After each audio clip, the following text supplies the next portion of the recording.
The people asked the Prophet ﷺ, what do you think of the medicines, recitations, and precautions we used against sickness? Will they change the Qadr, the decree of Allah, at all? He said they are part of the decree of Allah. In another hadith, he said, dua, supplication, and decreed calamities meet and wrestle between heaven and earth. Right, both of those hadith are, both of them have some weakness. But the general meaning is correct and is established through other ahadith. And hence we have the question here, does dua change the qadr? And I think Anwar wants to answer that question. Huh? No, don't give him the mic. Anybody want to answer that question? Does dua change the qadr? Yes, changes qadr. Okay. What does that mean that it changes qadr? Because destined for hell and then through your dua be from Ahl Jannah. Like people on Ramadan, Allah subhanahu wa ta'ala 70,000 people were supposed to go to. Tahir.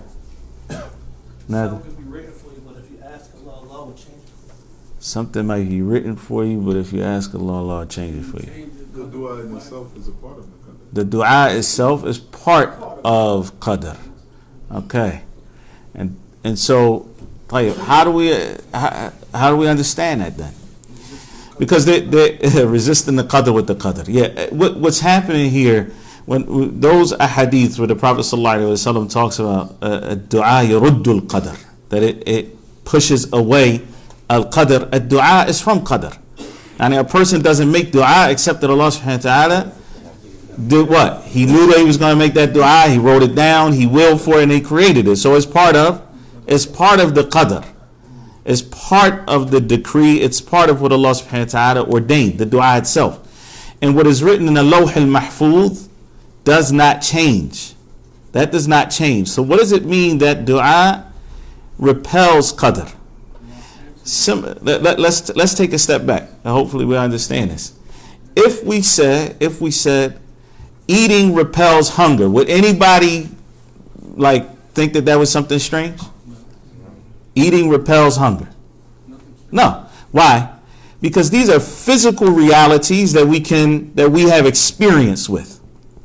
Similarly, dua, what? It resists or repels the evil of the qadr. So if something, yaruddul qadr, yani something, had you not made that dua, something bad may have happened. But Allah subhanahu wa ta'ala decreed for you to make dua, and so that bad thing did not happen. The same way it was decreed that you eat, and so you're no longer hungry. Okay? But many times the Prophet ﷺ highlights those things which do not have, let's say, are not based on a person's experience, if you will. So the Prophet ﷺ, for example,